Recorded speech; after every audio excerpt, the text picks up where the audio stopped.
Setiap sesi pempetangan mengambil masa maksimum 15 minit. Manakala sesi soal jawab hanya dibuka selama 4 minit sahaja. Soalan hanya dibenarkan dikemukakan sejurus selepas 10 minit sesi pempetangan berlangsung. Jadi semua sudah maklum kita punya sesi pempetangan tu berbentuk video dan akan dimainkan oleh urus setia lah. Sesi soal jawab akan ditamatkan awal oleh moderator sekiranya tiada soalan diajukan selepas 1 atau 2 minit sesi soal jawab berlangsung. Kelima, semua pembentang dikehendaki mematuhi panduan pembentang yang telah diedarkan ataupun diberikan oleh penganjur. Keenam, anda diingatkan untuk bertanya soalan yang berkait dengan kajian yang dilakukan dengan menggunakan bahasa dan sapaan yang sopan. Okey, tanpa melengahkan masa, pembentang pertama, ahli sidang maya sekalian, sesi pempetangan kita akan dimulakan dengan menjemput Encik Lawrence Law Si Yung untuk membentangkan kajian beliau yang bertajuk penggunaan Histikom dalam PDPR secara sekolah rendah. Dengan segala hormatnya dipersilakan, Encik Lawrence.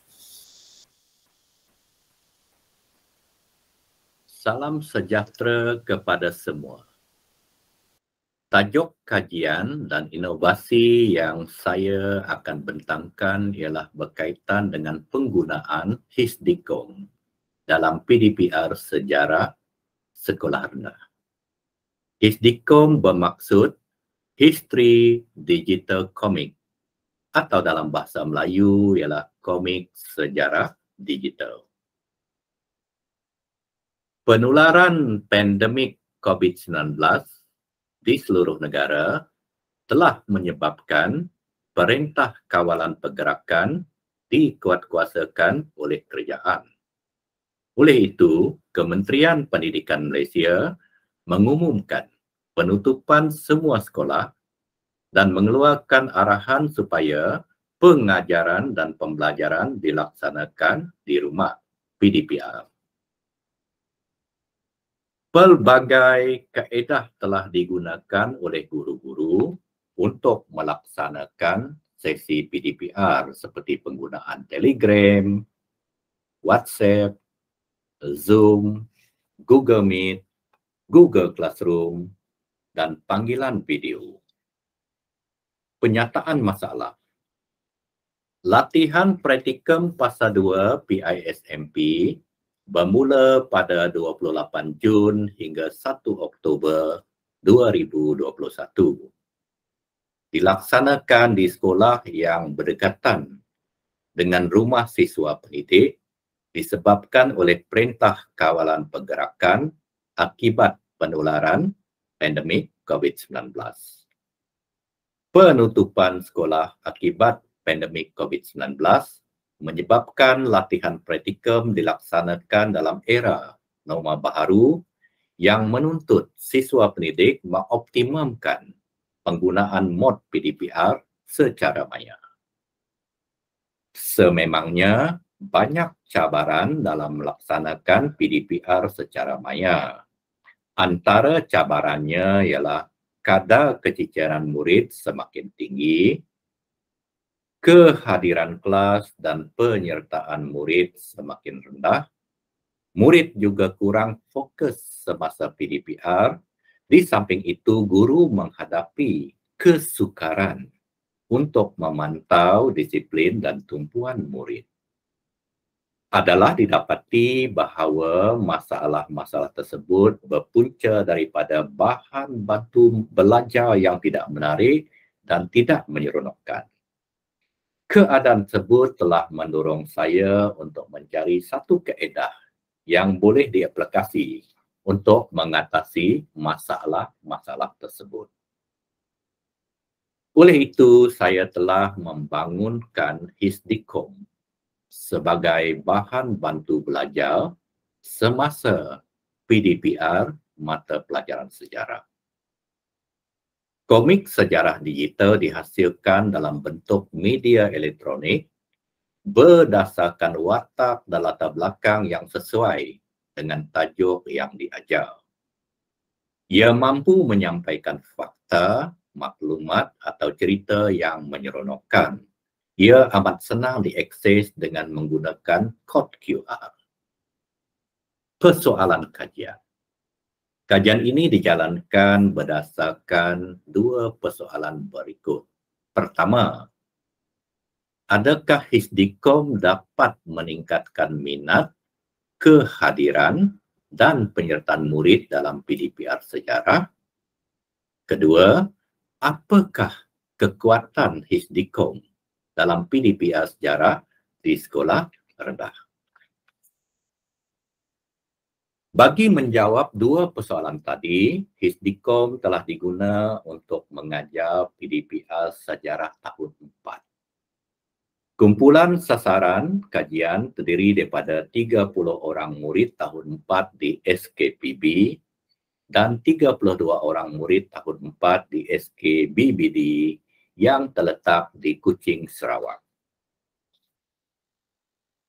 Pemilihan lokasi dan peserta kajian adalah berdasarkan kepada dua buah sekolah tersebut diguna oleh dua orang siswa pendidik PISMP Sejarah untuk menjalani praktikum fasa 2. Ia merupakan pemilihan persampilan bersifat purposif mengikut kebolehtabiran dari aspek pertimbangan kos dan masa yang diperuntukkan. Baiklah, kita lihat dapatan kajian. Hasil daripada data yang diperoleh telah menunjukkan peningkatan ketara kehadiran murid dalam PDPR sejarah. Semenjak 2 orang siswa pendidik menggunakan Hisdikom sebagai bahan bantu belajar, peratus kehadiran mingguan murid-murid tahun 4 dalam PDPR sejarah telah meningkat dengan amat ketara.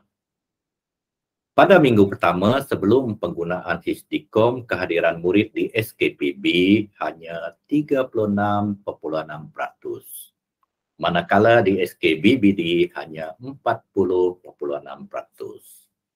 Pada minggu kedua, siswa pendidik disarankan untuk memikirkan kaedah dan bahan bantu belajar yang dapat menarik lebih ramai murid hadir dalam PDPR sejarah. Maka pada minggu yang ketiga, kedua-dua siswa pendidik telah menggunakan Hisdikom untuk mengajar unit 9 sejarah tahun 4, iaitu pengasas Kesultanan Melayu Melaka. Semasa menggunakan Hisdikom sebagai bahan bantu belajar, peratus kehadiran murid di SKPB telah meningkat kepada 93.3%. Manakala di SKBBD, peratus kehadiran telah meningkat kepada 93.8% seperti yang ditunjukkan dalam carta bar pada paparan. Dapatan kajian yang seterusnya ialah melalui pencapaian dalam ujian kuis. Terdapat peningkatan skor min sebanyak 45% di SKPB dan 52% di SKBBD.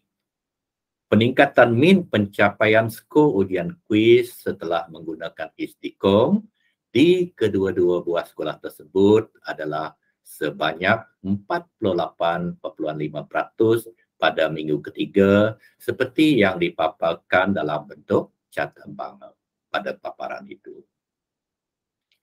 Dapatan kajian melalui pemerhatian. Melalui pemerhatian adalah didapati minat dan penyertaan murid dalam PDPR semakin bertambah. Proses PDPR sejarah menjadi lebih menyeronokkan. Adalah didapati murid-murid berbincang secara aktif dan lebih mudah memahami dan mengingati fakta sejarah. Melalui temu bual adalah didapati bahawa Hisdikom mempunyai daya tarikan yang kuat dan efektif kepada murid-murid kerana kandungannya memenuhi cita rasa mereka. ia dapat menarik minat murid untuk belajar.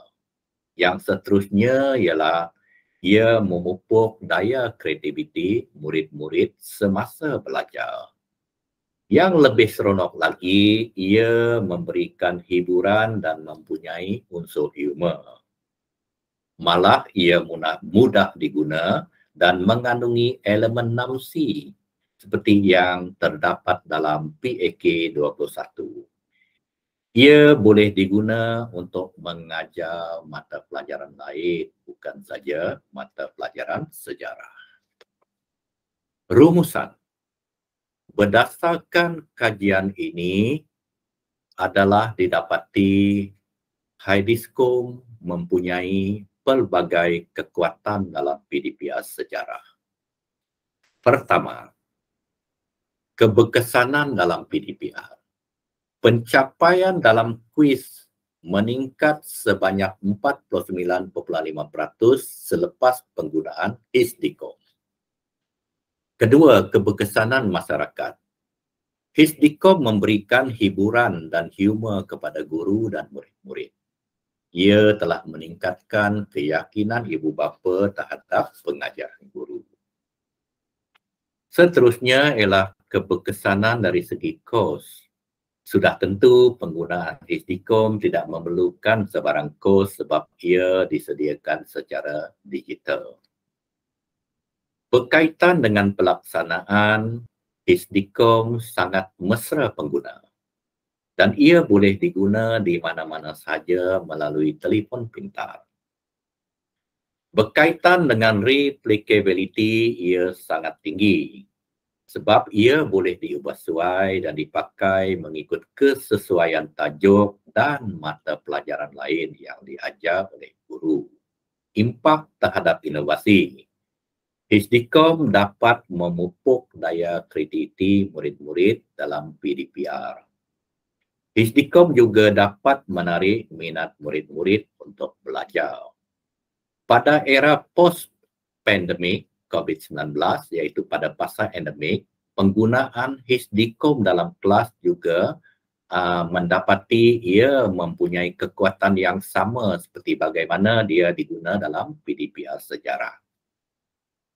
Sekian, terima kasih di atas perhatian anda semua.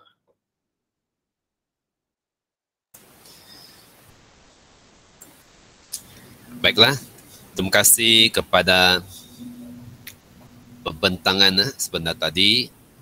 Untuk makluman tuan-tuan dan puan-puan, Encik Lawrence Law Ziyong adalah pensyarah daripada IPG Kampus Batu Lintang, Sarawak. Dan sekarang kita buka kepada sesi soal jawab. Jika ada apa-apa soalan, boleh post di ruangan chat in call message.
Okey, Encik Lawrence, mungkin saya boleh pause satu dua soalan lah kan?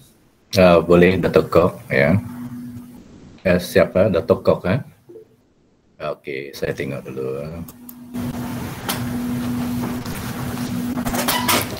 Model kajian tindakan yang saya guna berdasarkan model yang saya ambil daripada model Stephen Kemis dan McTaggart.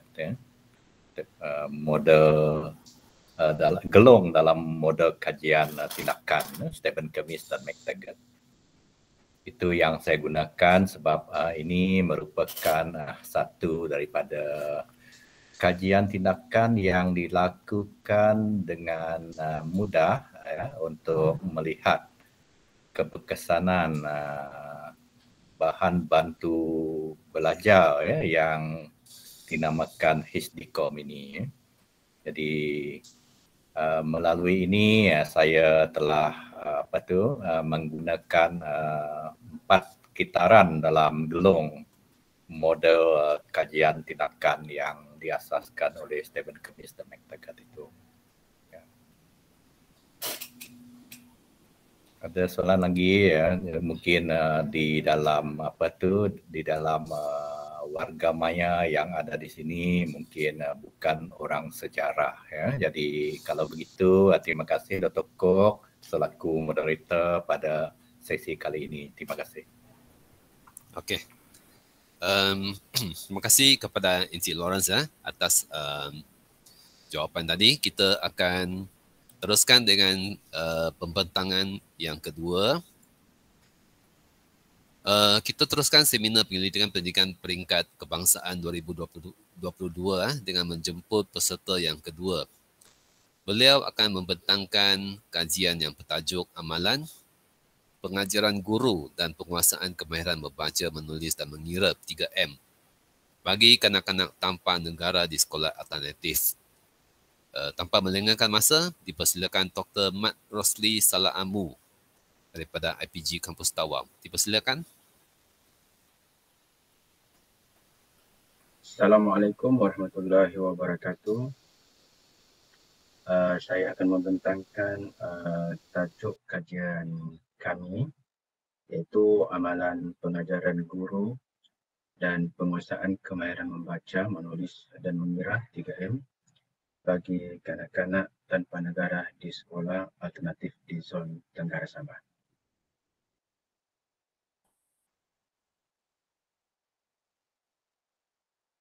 Pengenalan. Guru yang berkesan adalah guru yang dapat menggunakan pedagogi yang sesuai agar menjadikan pengajaran lebih menarik. Pada umumnya, strategi pengajaran berpusatkan murid adalah lebih efektif. Mazrin Tikusan 2011. Walau bagaimanapun di sekolah alternatif, pedagogi yang digunakan haruslah berkaitan atau selari dengan ciri-ciri sekolah alternatif, iaitu yang pertama, sekolah alternatif perlu satu sistem rujukan kompetensi HAKS ADERA 2006. Yang kedua, pendidikan yang berkait dengan pengalaman kehidupan sebenar murid. Berdasarkan ciri ini menunjukkan bahawa amalan pengajaran guru di sekolah alternatif seharusnya berkait dengan pengalaman kehidupan sebenar murid. Dan perkara ini adalah selaras dengan falsafah sekolah alternatif, iaitu memastikan pembelajaran kanak-kanak adalah memenuhi minat, kebolehan, kecenderungan kanak-kanak. Sarojini Bitachi 2007. Seterusnya, pernyataan masalah dalam kajian adalah di Malaysia, kebanyakan kanak-kanak tanpa negara mendapatkan pendidikan asas bukan dalam pendidikan formal. Satu kajian yang dijalankan oleh Teach for the Need pada tahun 2019, di kampung Bangau-Bangau Sempurna, Sabah mendapati 128 orang atau bersamaan dengan 71.1% daripada 180 kanak-kanak responden tanpa dokumen tidak mendaftar di sekolah arus perdana. Sebaliknya, kanak-kanak ini mendaftar dan bersekolah di sekolah alternatif. Di sekolah alternatif, mereka mempelajari kemahiran membaca, menulis dan mengira 3M.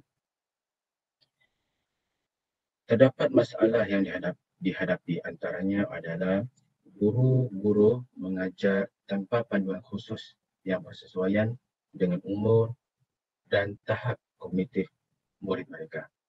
Sebagai contoh, guru-guru di sekolah alternatif di Sempurna Sabah yang terdiri daripada pasukan sukarelawan Teach for the Need telah menggunakan buku teks bahasa Melayu dan matematik tahun 2 Kementerian Pendidikan Malaysia untuk mengajar 3M.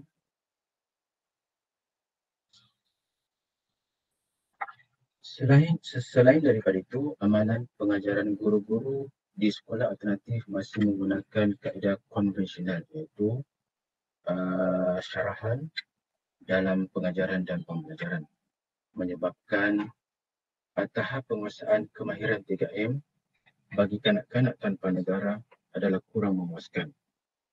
Jadual berikut menunjukkan kajian yang telah dijalankan oleh Teach for the Need pada tahun 2019 menunjukkan peratusan pencapaian yang lemah, 48.4% bagi penguasaan kemahiran 3M. Seterusnya adalah objektif kajian. Objektif kajian dalam kajian ini adalah untuk meneroka amalan pengajaran dalam kalangan guru sekolah alternatif di zon Tenggara Sabah. Manakala objektif yang kedua adalah untuk mengenal pasti tahap penguasaan kemahiran 3M dalam kalangan kanak-kanak tanpa negara di sekolah alternatif di zon Tenggara Sabah. Seterusnya, metodologi dalam kajian ini adalah menggunakan kajian kes, iaitu kelebihan kajian kes adalah mampu mendapat maklumat secara mendalam, terperinci serta menyeluruh mengenai sesuatu kes. Creswell 2014 in 2009. Manakala Nuraini Idris 2010 dan Chua Yan Teo 2006 dalam kajian kes juga, ianya merupakan satu penerangan dan penganalisisan terperinci sebuah kumpulan, sebuah institusi atau komuniti. Jadi dalam kajian ini, komuniti yang terlibat adalah kanak-kanak tanpa negara di sekolah alternatif. Dan pada itu, kajian ini juga dijalankan menggunakan kaedah kualitatif. Namun, pendekatan kuantitatif juga digunakan bagi menganalisis ujian kemahiran 3M, iaitu yang akan dianalisis secara deskriptif. Seterusnya dalam kajian ini juga kita telah menggunakan kaedah pensampelan. Seramai 20 orang kanak-kanak tanpa negara berumur di antara 7 hingga 16 tahun yang sedang belajar di sekolah alternatif di daerah Semporna Sabah. Seterusnya, seramai 2 orang guru dan 2 orang pegawai pengurusan di sekolah berkenaan. Pemilihan peserta kajian menggunakan teknik pensampelan bertujuan. Kriteria pemilihan peserta kajian iaitu kanak-kanak tanpa negara berumur 10 hingga 16 tahun yang sedang bersekolah di sekolah alternatif. Peserta kajian dalam kalangan guru dan pengurusan sekolah pula terdiri daripada guru-guru dan pengurusan sekolah yang memang sedia ada bertugas di sekolah berkenaan. Seterusnya adalah instrumen kajian. Terdapat 2 instrumen kajian yang digunakan dalam kajian ini. Yang pertama adalah instrumen protokol temu bual. Sebanyak 2 set protokol temu bual semi-struktur telah digunakan bagi mencapai objektif kajian pertama. Dalam instrumen protokol temu bual, ianya dibahagikan kepada 2, iaitu protokol temu bual guru dan protokol temu bual pengurusan sekolah. Ianya bagi protokol temu bual guru, ianya dijalankan secara individu, mencakupi amalan pengajaran guru dari aspek amalan, perancangan, pengelolaan, penyampaian dan penilaian. Selain itu, amalan pembelajaran murid bagi tujuan triangulasi data. Seterusnya, protokol temu bual yang kedua adalah berkisar bagi pengurusan sekolah. Ianya dilakukan secara individu, temu bual dengan pihak pengurusan sekolah. Tujuan adalah untuk triangulasi data tentang aspek amalan pengajaran guru. Berikutnya instrumen yang kedua, iaitu instrumen ujian saringan literasi, membaca, menulis dan numerasi bertulis 3M. Instrumen ini adalah instrumen yang diambil daripada instrumen saringan tahun 1 oleh KPM. Jadi dalam instrumen ini ianya dibahagikan kepada 3 set. Set yang pertama adalah instrumen saringan literasi membaca sebanyak 12 soalan. Seterusnya instrumen saringan literasi menulis sebanyak 12 soalan. Dan instrumen yang ketiga iaitu instrumen saringan numerasi bertulis sebanyak 20 soalan. Seterusnya dapatan kajian. Amalan pengajaran dalam kalangan guru sekolah alternatif di Zon Tenggara Sabah.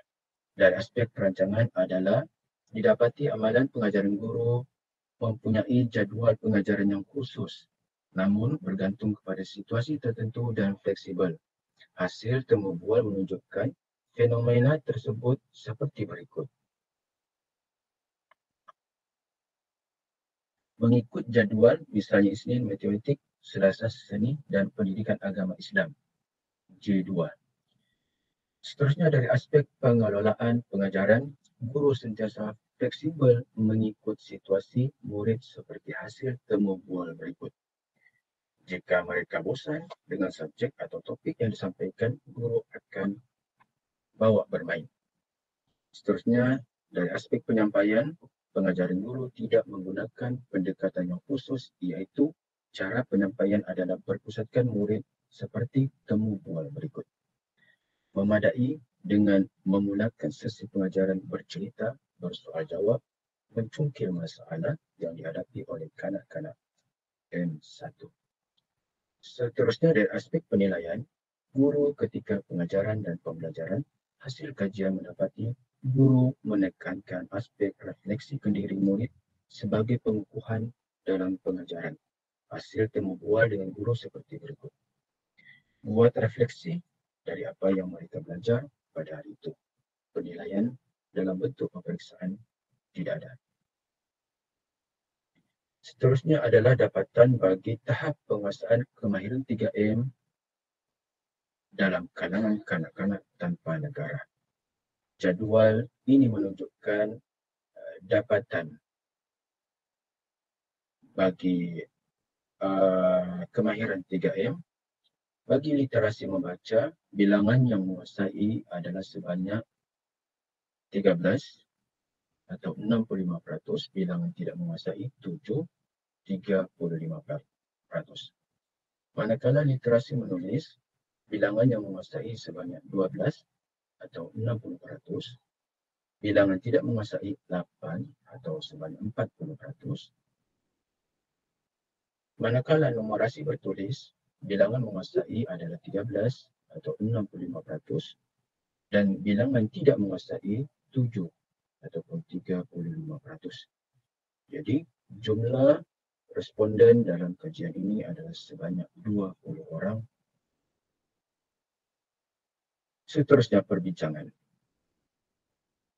Kaedah pengajaran dan pembelajaran tradisional menyebabkan murid ini gagal memberikan satu pembelajaran yang bermakna. Hema 2014.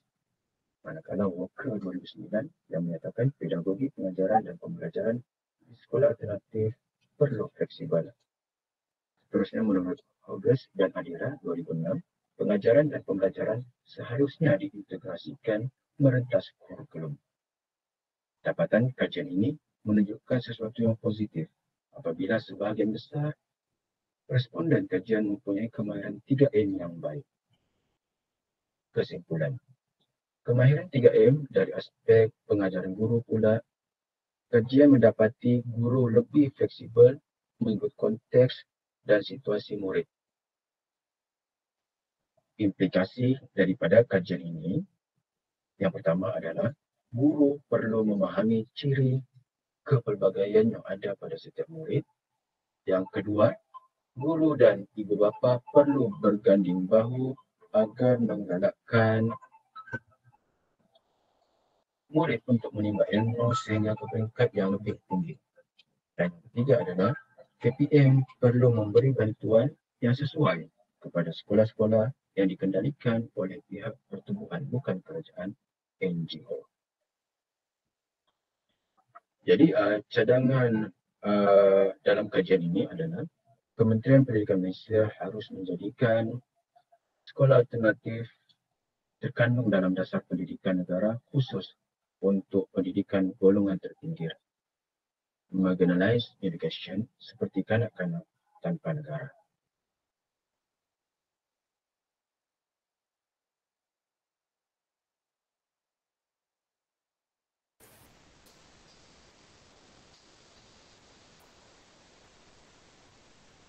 Okey, terima kasih atas pembentangan daripada Dr. Mat Rosli Salamu daripada IPG Kampus Tawau. Dan sekarang kita buka kepada sesi soal jawab. Jika tuan-tuan dan puan ada apa-apa soalan, boleh post di bahagian chat atau in-call message.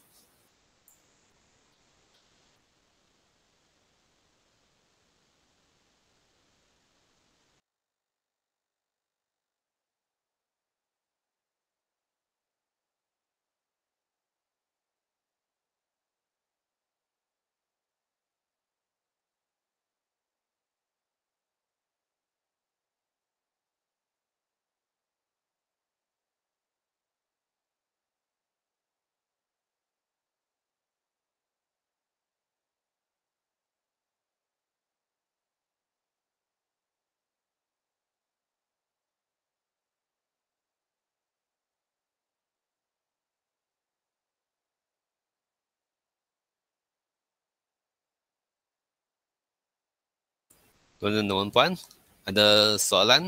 Boleh post.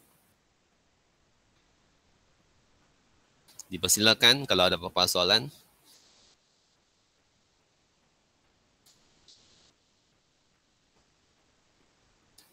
Dr. Ramlan.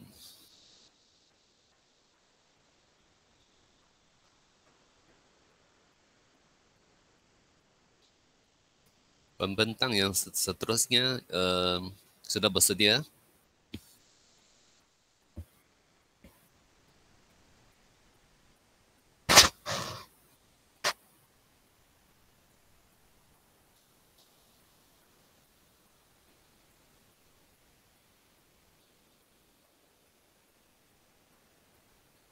Dr. Ramlan ada?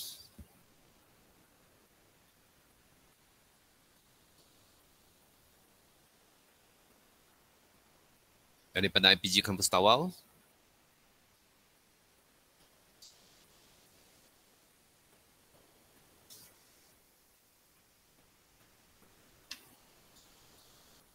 Semina Sunari ataupun Falawangi Lahama.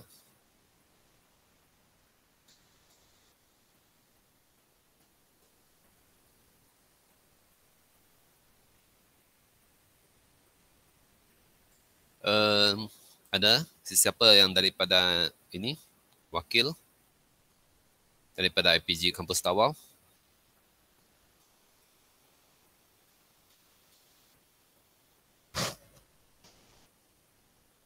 Mungkin kita tunggu sekejap lagi lah.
Ya, Dr. Ramlan.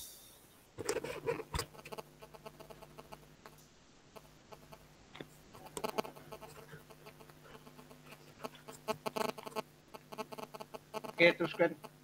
Alright. Okey, kita akan sambung ya. Baiklah tuan-tuan dan puan, kita akan teruskan dengan pembentang yang ketiga, Seminar Penyelidikan Pendidikan Peringkat Kebangsaan 2022 dengan menjemput peserta ketiga. Beliau akan membentangkan kajian yang bertajuk Refleksi Praktikum Pelajar Program Diploma Pasca Siswaza Pendidikan Institut Pendidikan Guru Zon Sabah. Dengan segala hormatnya dipersilakan Dr. Ramlan Malah. Urus dia. Assalamualaikum dan selamat berseminar. Hari ini saya akan mempersembahkan satu kajian bertajuk Pengaruh Refleksi Praktikum terhadap pencapaian praktikum pelajar program Pasca Siswaza Pendidikan di Institut Pendidikan Guru Zon Sabah. Kajian terbagi kepada 5 bahagian, iaitu pendahuluan, sorotan literatur, metodologi kajian, analisis data dan rumusan serta perbincangan. Pendidikan merupakan tunggak utama pembangunan modal insan dalam menyumbang pembangunan negara. Terdapat 3 agensi yang bertanggung jawab untuk melahirkan guru pelatih, iaitu IPGM, Universiti Awam dan Universiti Swasta. Program PDPP dikhususkan untuk melatih bakal guru di Institut Pendidikan Guru Malaysia yang ditetapkan oleh Kementerian Pendidikan Malaysia dalam MOOD 10 masa. Mengambil masa selama 1 tahun atau 3 semester yang mulai ditawarkan pada seluruh negara mulai Januari 2019. Praktikum merupakan satu komponen amali dalam MK, pelatihan perguruan yang dilaksanakan di sekolah dalam tempoh tertentu bagi mengaplikasikan teori yang telah dipelajari di bilik kuliah. Proses bimbingan dan penilaian dilakukan bagi mengesahkan bahawa guru pelatih telah menguasai kemampuan dan pengetahuan yang telah ditetapkan. Kegagalan praktikum berarti guru pelatih mengulang praktikum dan peluang mereka untuk diserap ke dalam perkhidmatan tertunda atau diberhentikan. Berikut adalah jadual bilangan penyelesaian dan semasa praktikum bagi PDPP, pelajar PDPP, di mana bidang teras selama 9 kali dan LT teras 9 kali bagi peserta penyelia dan juga guru pembimbing. Antara penyataan masalah ialah tahap kesediaan dan pengetahuan pedagogi kurang memuaskan, minat, sikap pengetahuan dan kemahiran pengajar sederhana, keyakinan guru pelatih dalam menyampaikan pengajaran pada tahap minimum, beban kerja mengajar yang tinggi di samping mata pelajaran teras yang diselia semasa menjalani praktikum, kurangnya usaha guru pelatih untuk meningkatkan kemahiran mengajar dan memperbaiki pengajaran, di samping krisis ekonomi global yang bermula sejak 2006 hingga ke sekarang hari ini. Jadual seterusnya ialah jadual skor ataupun tahap pencapaian yang akan diukur berdasarkan skor yang mereka perolehi semasa praktikum. Kajian ini juga mengetengahkan aspek refleksi bimbingan praktikum yang dibimbing oleh guru pembimbing yang dilantik oleh pihak sekolah dan juga peserta penyelia yang dilantik oleh IPGM. Objek kajian ini ada 4, mengenal pasti tahap rakaman video dan pemudah cara, mengenal pasti tahap pencapaian praktikum guru pelatih di sekolah, mengenal pasti hubungan antara refleksi bimbingan guru pembimbing dengan pencapaian praktikum, dan mengenal pasti pengaruh faktor-faktor pelamar refleksi praktikum terhadap pencapaian praktikum guru pelatih di sekolah. Ada 4 soalan kajian yang perlu jawab dalam kajian ini. 1, kajian secara menyeluruh dan mendalam terhadap refleksi praktikum dan pengaruh terhadap pencapaian guru pelatih perlu dilakukan. Fokus utama ialah mengenal pasti amalan refleksi praktikum, iaitu amalan refleksi rekaman video, refleksi bimbingan pengajaran oleh guru pembimbing, dan amalan refleksi peserta penyelia. Kajian ini menumpukan refleksi praktikum bagi guru-guru PDPP ambilan Jun 2021 di IPG Campus Zon Sabah. Berikut adalah definisi refleksi mengikut tokoh-tokoh seperti Dewi, iaitu pembekalan semula aktif, teliti dan bersungguh-sungguh. Richard dan Lockhart, pengajar MC dalam kelas divisi, setelah mengumpul data pengajaran mereka, memeriksa sikap, kepercayaan dan lain-lain. Bolt, Keogh dan Walker, refleksi adalah aktivitas yang penting di mana orang menilai semula pengalaman mereka. Bagi definisi refleksi praktikum, Pendler, refleksi praktikum ialah renungan imbas semula aktiviti PDPC. Candlehead, refleksi praktikum menekankan perluan guru dan guru pelatih dalam perkhidmatan untuk merenung amalan mereka. Moon 2003, Titus dan Gremler, penglibatan dalam amalan refleksi mendorong untuk menjadi responsif kepada pengalaman mereka dan memenuhi keperluan pembelajaran pelajar secara yang lebih. Definisi refleksi rakaman video PDPC, definisi refleksi bimbingan guru pembimbing, definisi refleksi penyelia penyelia. Jadi dalam kajian ini, refleksi penyeliaan dilakukan setelah penyeliaan dilakukan oleh pensyarah penyelia ataupun guru pembimbing untuk tujuan menambah baik dan melihat kelemahan-kelemahan yang mereka perolehi. Rumusan, peranan refleksi praktikum dapat membantu meningkatkan kepercayaan guru pelatih semasa menjalani praktikum. Tinjauan literatur menunjukkan bahawa pencapaian praktikum ialah skor atau grade atau pangkat yang akan jadi coding dalam skor atau pencapaian mereka perolehi. Model IKSN and Goal 1980 menggunakan 3 fasa, iaitu fasa pertama, fasa kedua. Fasa pertama adalah fasa perbincangan dan perancangan. Fasa kedua adalah fasa perhatian dalam kelas. Dan fasa ketiga adalah fasa konferensi. Berikut adalah rajah mengenai fasa penilaian 3 peringkat. Kajian yang dijalankan adalah kajian tinjauan dengan pendekatan kuantitatif menggunakan soal studi yang diubah sesuai dari Godfrey and Wright 2008 sebagai instrumen untuk menambahkan data. Soal studi mengandungi 7 item dibagi kepada 5 bahagian, iaitu bagian A demografi, bagian B perancangan pelaksanaan rakaman video, bagian C refleksi bimbingan oleh guru pembimbing, bagian D refleksi penyelidikan oleh pensyarah penyelia, dan bagian E refleksi penyelidikan praktikum. Kajian ini dijalankan di 4 buah IPG Campus Zon Sabah, iaitu IPGK Gaya, Kota Kinabalu, IPGK Ken Tuaran, IPGK Keningau, dan IPGK Tawau. Populasi yang terlibat dalam kajian ini seramai 649 populasi keseluruhan. Manakala yang terlibat dalam kajian ini ialah 190 orang. Dapatan kajian menunjukkan apakah tahap refleksi rakaman video pengajaran pengacara guru pelatih di sekolah. Dapatan menunjukkan bahawa tahap refleksi video pada pencapaian praktikum di sekolah purata Bisko dalam darjah 2, di mana purata yang beliau ialah 3.42.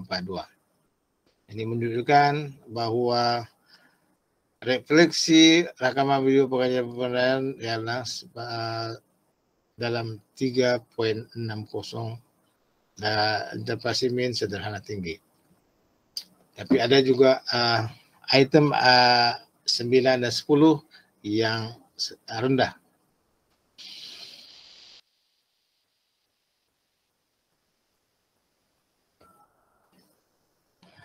Apakah tahap pencapaian praktikum guru pelatih di sekolah? Berdasarkan jadual tahap pencapaian praktikum di sekolah, min tertinggi ialah 4.57, manakala yang terendah ialah 3.47. Adakah terdapat hubungan antara bimbingan guru pembimbing dengan pencapaian praktikum di sekolah? Berdasarkan jadual, terdapat hubungan yang signifikan walaupun ianya lemah. Adakah terdapat pengaruh faktor-faktor peramal, referensi rakaman video pengajian dan pembelajaran, referensi bimbingan guru pembimbing dan referensi penjelasan pesyarah penyelia berdasarkan berdasarkan jadual 5 dalam modul 1 dan 2 memang terdapat hubungan, memang terdapat pengaruh dalam referensi praktikum. Begitu juga dengan dalam jadual ANOVA jadual 6. Rumusan implikasi yang boleh dijadikan aktif wajib. Semua di IPG menggunakan rakaman video sebagai medium untuk membuat refleksi. Jadi rakaman video mengurangkan beban pensyarah penyelia untuk memberi komen bila guru pelatih berkongsi rakaman video kepada pensyarah penyelia untuk sematkan. Kajian sebenarnya juga hendaklah secara langsung dapat menjimatkan kewangan kepada pensyarah, dapat mengurangkan bimbingan secara bimbingan bersemuka, tetapi melebihkan bimbingan secara dalam rakaman. Sekian dan terima kasih.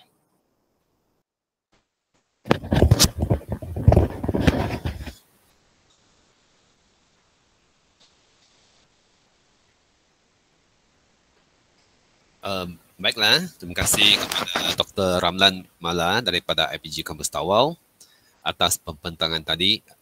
Dan sekarang kita buka kepada sesi soal jawab. Jika tuan-tuan dan puan ada sebarang soalan, bolehlah post dalam bahagian in-call message ataupun ruangan chat yang disediakan dalam GM ini. Dipersilakan jika ada apa-apa soalan.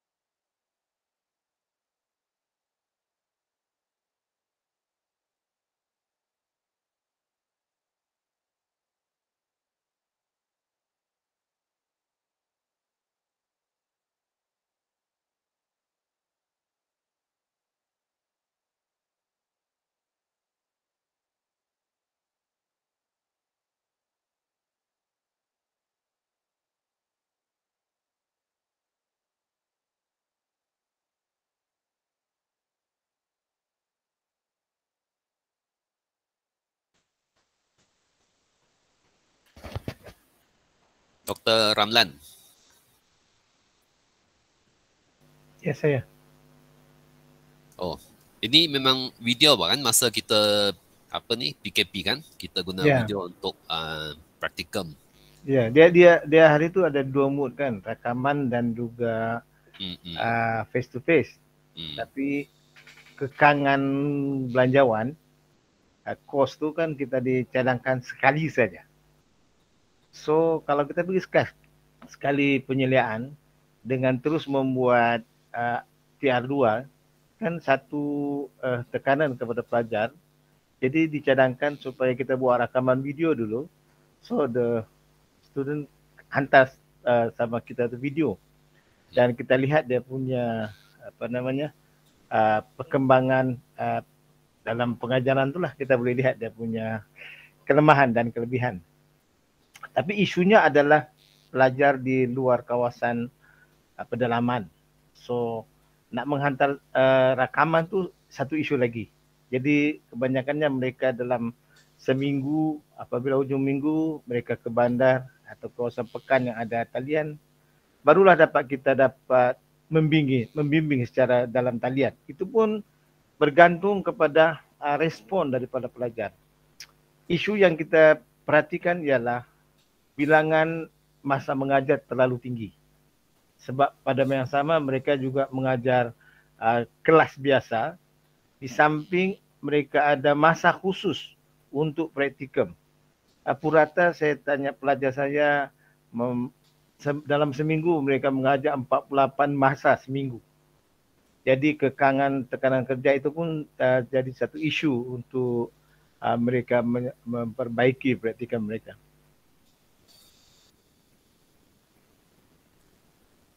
Ya, maksudnya kaedah menggunakan video ni tidak semestinya untuk semasa PKP lah kan? Tidak. Kalau, ya.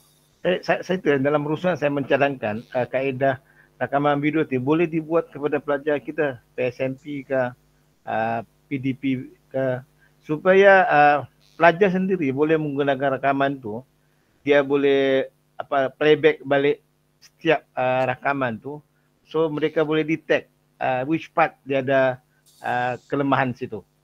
Itu yang kita kelebihan lah yang saya nampak situ apabila menggunakan video. Kedua, pelajar tidak panik lah. Tapi itulah banyak cabaran lah kalau kita guna video kan.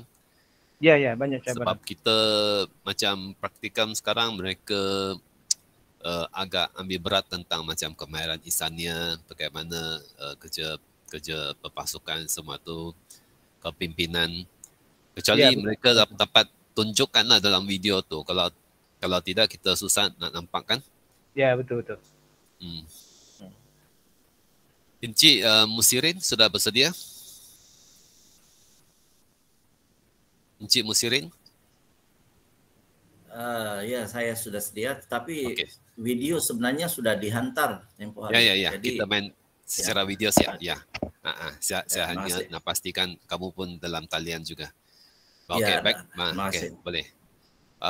Baiklah, terima kasih kepada Dr. Ramlan Mala daripada IPG Kampus Tawau atas pembentangan tadi dengan tajuk yang begitu menariklah, sebab praktikum ini memang salah satu core business dalam IPG dan IPGM. Baiklah, kita teruskan seminar penyelidikan pendidikan peringkat kebangsaan 2022 dengan menjemput peserta keempat. Beliau akan membentangkan kajian yang bertajuk kaedah kontekstual dalam pengajaran sejarah. Tanpa melengahkan masa, dipersilakan Encik Musirin bin Mohsin dan Encik Henny Liu. Encik Henny Liu kan? Ini Encik kan puan? Okay, tak apa. Ini Cik ni. Cik. Ya. Saya ada Google tapi tak berapa pasti apa kan. Tak apa, kita mulakan dengan tayangan video. Terima kasih urus setia.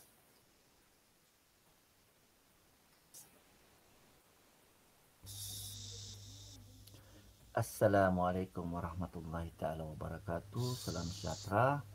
Hari ini saya akan membentangkan tajuk kajian kaedah kontekstual dalam pengajaran sejarah. Dasar pendidikan kebangsaan telah menggariskan bahawa subjek sejarah ini merupakan medium kepada pembinaan negara bangsa ya. Justru itu, bahagian KPM sendiri telah menggubal perkeliling Lembaga Peperiksaan Bilangan 3 2011 yang mewajibkan subjek sejarah lulus SPM berkuat kuasa pada 2013. Oleh kerana kepentingan sejarah dalam pendidikan dan membina negara bangsa ini, maka guru-guru sejarah disarankan agar mempelbagaikan kaedah dan aktiviti dalam menyalurkan maklumat dengan lebih menarik. Ini kata Peters, manakala Syakilah 2010 mengatakan relevannya ilmu sejarah ini dalam kehidupan rakyat Malaysia. Sebab itulah dia diwajibkan lulus dalam kalangan pelajar. Malangnya, Erlina Winayarti ada menyebut bahawa sejarah tidak lagi dapat mengembangkan kesedaran dan pemahaman yang mendalam tentang sejarah negara. Pengajaran yang sangat membosankan, bersifat abstrak, menyebabkan murid tidak mampu memahami sesuatu peristiwa sejarah itu dengan baik. Ini isu yang pertama, manakala Siti Nur Farhana mengatakan kaedah pembelajaran konvensional ini menjadikan murid tidak boleh mengembangkan fikiran mereka kerana mereka terikat dengan menghafal fakta-fakta. Justru itu kajian ini mengusulkan kaedah kontekstual sebagai cara mengatasi masalah. Dua objektif untuk kajian ini yaitu mengkaji pelaksanaan kaedah kontekstual dalam pengajaran sejarah dan mengkaji kesan pelaksanaan kaedah kontekstual dalam pengajaran sejarah. Definisi operasi. Kaedah itu dikatakan suatu siri tindakan yang sistematik dengan tujuan mencapai kriteria kejayaan dalam jangka masa pendek, manakala kontekstual dalam sudut pandang Abdul Qadir mengatakan bahagiannya menghubungkaitkan sesuatu kajian sebenar, terutamanya sepanjang proses pembelajaran. Manakala pengajaran bermaksud proses menyampaikan ilmu kepada sasaran, manakala sejarah itu sendiri yang berasal daripada bahasa Arab, syajaratun, bermaksud suatu kejadian. Bagi mentelaah kajian ini dengan lebih mendalam, maka pengkaji memilih teori belajar konstruktivisme oleh Jean Piaget tahun 1936, di mana idea-idea di dalam teori ini selaras dengan kaidah kontekstual. Idea Piaget mementingkan pengalaman dan interaksi individu atau pelajar terhadap persekitaran. Pengetahuan boleh dijana melalui kehidupan realiti. Guru akan bersifat sebagai vesi yang memandu murid berinteraksi dengan alam sekitar, terutamanya semasa proses pembelajaran. Kajian lepas yang kita boleh lihat sebagai satu panduan pelaksanaan kajian kontekstual ini ialah kajian Rusman 2012. Rusman menyerahkan beberapa langkah, yaitu yang pertama membangunkan pemikiran murid dengan aktiviti yang bermakna. Murid membina pengetahuan dan kemahiran baru daripada aktiviti yang dilaksanakan.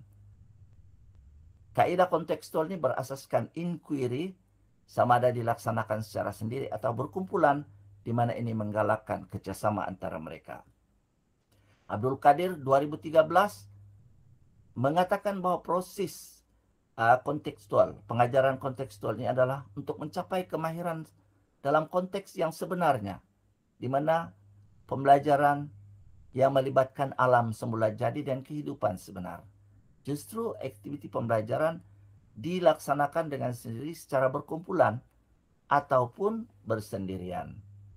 Dan Faridati pula mengatakan kajian kontekstual ini boleh berupa pembelajaran yang boleh dilaksanakan di luar bilik darjah untuk mereka murid-murid menimba pengalaman dalam dunia realiti, di mana situasi ini akan membolehkan mereka membina pengetahuan. Ya. Baik, kajian ini dikaji secara kualitatif deskriptif dengan melihat fenomena yang berlaku dalam kajian ini. Kajian fenomenologi. Mengkaji fenomena merudumnya rasa minat, kurangnya kreativiti kerana disebabkan oleh pembelajaran secara konvensional sebentar tadi. Maka sampel kajian dipilih secara bertujuan, di mana sampel ini adalah terdiri daripada guru-guru yang mempunyai kriteria homogen, yaitu mereka mesti mengajar sejarah, mereka menggunakan kaedah kontekstual dalam pengajaran. Jadi kaedah mengutip data adalah secara temu bual berstruktur dan juga pemerhatian. Dan data mentah dianalisis dengan cara manual, yaitu dengan menggunakan tematik, ya, analisis tematik. Dapatan kajian, ya, dapatan kajian bagi pelaksanaan pembelajaran kontekstual ini, yang pertama ialah pelaksanaan berdasarkan konteks pembelajaran abad ke-21. Informan B menyarankan pembelajaran secara kontekstual, yaitu mengikut pembelajaran abad ke-21. Dalam mengajarkan tamadun dunia, kata informan B, kita boleh menggunakan gallery walk. Okay? Sama ada dia berlaku secara reality ataupun melalui maya, ya, gallery walk secara maya. Okay? Ini kata informan B, dan kita boleh lihat dia punya teks berbetim itulah, ya, ada teks berbetim pada simbol T1, K2, B2. Yang keduanya adalah penggunaan filem. Informansi mengatakan bahawa kaedah kontekstual yang menggunakan filem sebagai cara pembelajaran ini sangat sesuai, terutamanya dalam menyampaikan pengajaran bertajuk tamadun. Contoh tamadun India. Maka filem-filem epik India ini boleh diadaptasi sebagai cara untuk menyampaikan pengajaran. Ini kata informansi ya, dan boleh rujuk teks verbatim yang dicondongkan itu ya. Yang ketiganya ialah melalui aktiviti luar bilik darjah atau aktiviti luar kelas. Informan dikata bagi pelajar-pelajar yang lemah dan sederhana, mereka boleh laksanakan pembelajaran di luar bilik darjah. Mengapa? Kerana mereka akan didedahkan dengan realiti ataupun keadaan sebenar. Contoh berkaitan dengan tajuk pembangunan negara. Maka pelajar boleh dibawa untuk melihat pembangunan yang berlaku di sekeliling kelas. Ini akan menambah kefahaman mereka. Kemudian yang satu lagi adalah simulasi. Informan E kata untuk mengajar tajuk seperti pilihan raya misalnya. Boleh mensimulasikan atau menggalakkan pelajar mensimulasikan pilihan raya tersebut, proses pelaksanaan pilihan raya. Ini kata informan E. Dan sebagai kesan daripada penggunaan kaedah kontekstual ini, maka informan E kata pelajarnya jadi minat. Daripada 5 orang yang diajarkan dengan kaedah ini, 3 daripadanya merasa sangat minat dan 2 rasa biasa-biasa saja. Mengapa mereka menjadi minat? Kerana mereka dapat melalui proses pengajaran dan mereka boleh belajar dengan sendiri ya, dengan dipandu oleh guru. Ya. Kemudian informan B juga mengatakan pelajar jadi minat kerana dalam pengajaran berkaitan dengan tajuk penjajahan Jepun, guru mendedahkan murid dengan contoh-contoh yang sebenar di persekitaran. Dan daripada pemerhatian informan B kepada pelajarnya seramai 5 orang, 3 daripadanya kata sangat minat. Dan 2 yang lain kata biasa-biasa saja. Dan informan C juga mengatakan pelajar menjadi minat kerana pelajar dilibatkan secara langsung dalam pembelajaran, terutamanya dalam tajuk-tajuk tokoh-tokoh tempatan di persekitaran pelajar. Mereka sendiri yang akan menemu bual. Okey. Dari segi rasa seronok, ya. Ini adalah kesan yang seterusnya. Rasa seronok. Informan A kata 4 daripada 5 orang yang diperhatikan dalam pengajaran pembelajaran sejarah menunjukkan sangat seronok. 1 orang rasa biasa-biasa saja, terutamanya dalam memperkatakan tentang kemerdekaan ataupun pejuang-pejuang tanah air. Mereka menjadi sangat seronok kerana mereka dapat menggunakan idea berdasarkan pengalaman sedia ada mereka ya. Dan informan E juga mengatakan bahawa 5 orang daripada pelajarnya itu 4 orang rasa sangat seronok kerana mereka dapat menggunakan idea mereka sendiri. Okey, di mana pelajar ini pernah melihat situasi berkaitan dengan pilihan raya. Jadi apabila pembelajaran berkaitan dengan sejarah pilihan raya Malaysia misalnya, mereka dapat mengutarakan idea dan pengalaman mereka itu. Dan ini yang menyebabkan mereka rasa seronok lah. Daripada dapatan kajian yang berkenaan, maka dapatlah dirumuskan bahawa isu pengajaran subjek sejarah yang dikatakan bersifat konvensional itu yang menyebabkan berlakunya penurunan minat, rasa keseronokan yang belajar yang agak rendah, ya, kefahaman yang kurang, kefahaman yang melemah, ya. Ini akhirnya dapat dilihat perubahannya yaitu perubahan yang positif, di mana pelajar lebih seronok dan minat, lebih faham melalui aktiviti simulasi pengajaran, penggunaan filem, dan aktiviti luar kelas yang dinyatakan oleh informan yang dipilih. Ya, kreativiti dengan mengaitkan pengajaran dengan pengalaman sebenar murid telah menambah kefahaman murid terhadap pembelajaran. Baik, secara berbandingnya, penggunaan kaedah kontekstual dalam kajian ini sekaligus mengesahkan dapatan kajian Komalasari 2010 dan Abdul Qadir 2013 yang menyatakan bahwa pembelajaran boleh berlaku dengan membuat perkaitan pembelajaran dengan kehidupan sebenar. Mereka akan lebih faham apabila menggunakan kaedah kontekstual ini. Manakala kajian ini juga mengesahkan saranan teori konstruktivisme oleh Jean Piaget 1936 yang menekankan bahwa perkembangan pembelajaran individu boleh berlaku dengan lebih bermakna melalui kehidupan realiti. Okey, dapatan kajian juga mengatakan peningkatan positif dari segi rasa keseronokan, rasa minat, rasa kefahaman kerana guru-guru atau informan yang dikaji dalam kajian ini telah mengaitkan pembelajaran mereka dengan dunia realiti. Jadi berlakulah perkembangan positif dalam pengajaran dan pembelajaran sejarah ini. Sekian, terima kasih.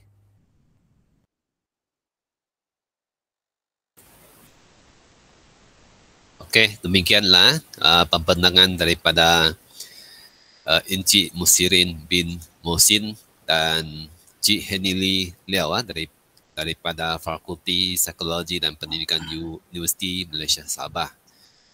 Ya. Terima kasih. Tahniah atas pembentangan tadi. Dan sekarang kita buka kepada sesi soal jawab. Jika tuan-tuan dan puan-puan ada apa-apa soalan, bolehlah post di bahagian in-call message. Dipersilakan jika ada apa-apa soalan.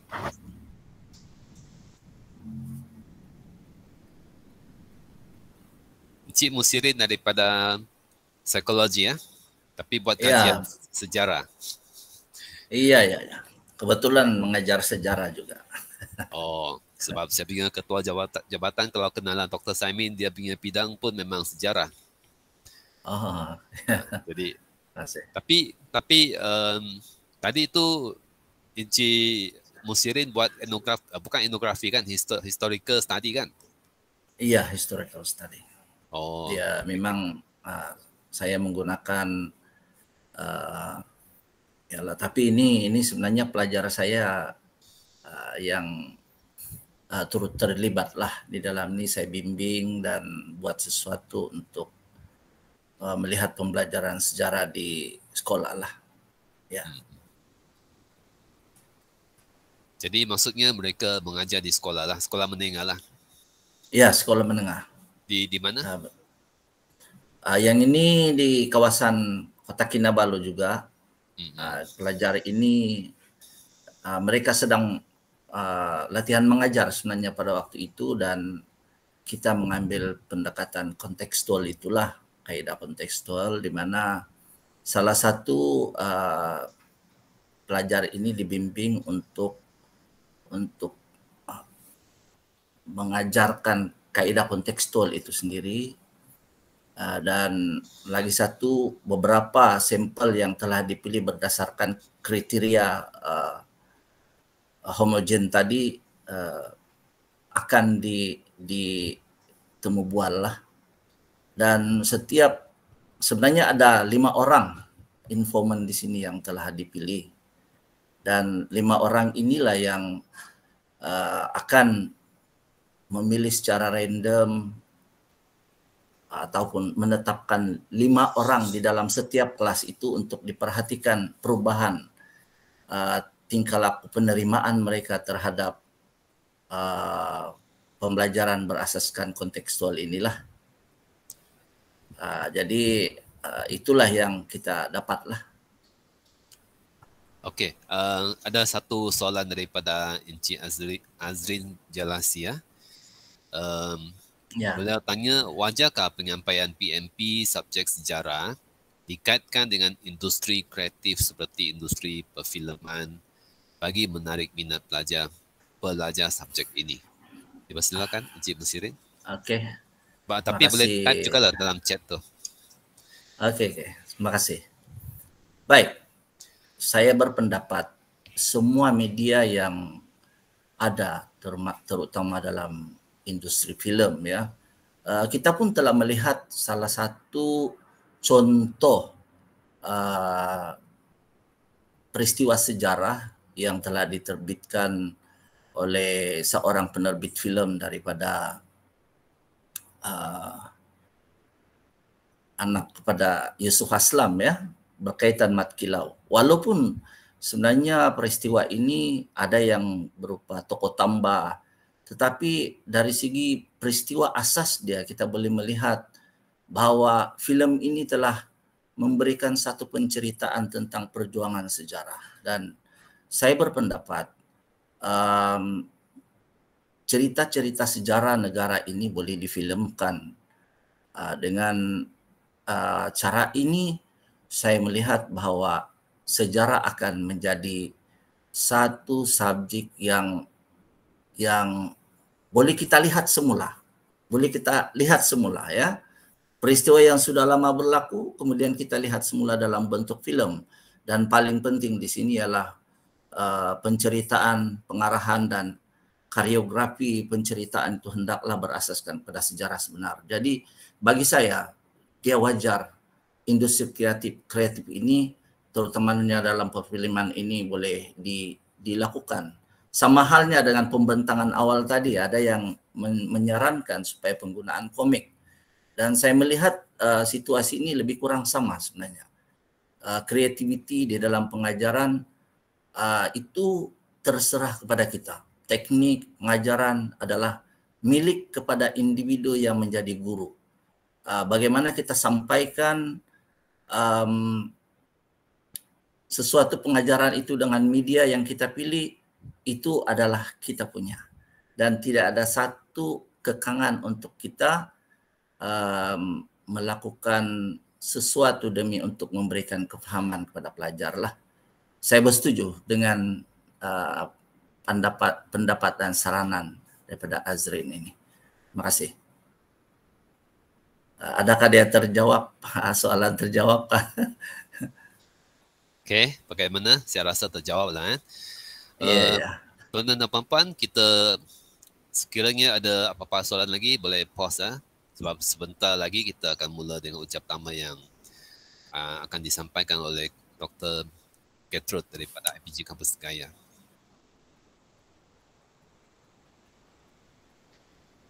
Okey, baiklah. Jika tidak ada apa-apa soalan daripada tuan-tuan dan puan-puan dalam GM ini, saya rasa demikianlah berakhirnya sesi pembentangan seminar penyelidikan peringkat kebangsaan 2022 bagi sesi selari 4 dalam GM bilik GM 3 ni lah. Boleh mohon semua turn on kamera, jadi kita ambil satu gambar lah sebagai dokumentasi. Boleh? Okey, terima kasih Dr. Kok.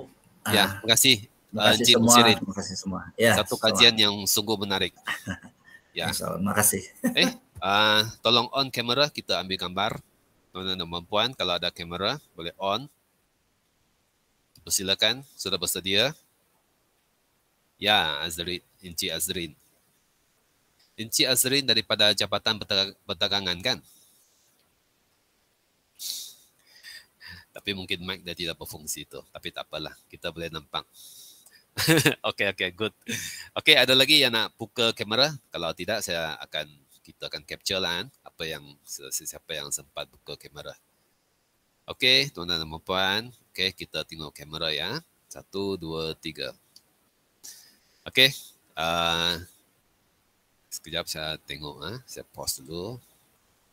Rasa okey lah ni. Jadi sekianlah sesi pembentangan kita. Jutaan terima kasih kepada semua pembentang. Tahniah dan terima kasih. Kita jumpa lagi pada kalau kita dapat berjumpa lagi lah di seminar yang akan datang ke ataupun kolokium yang akan datang. Okey, terima kasih semua. Jumpa lagi. Thank you. Bye-bye.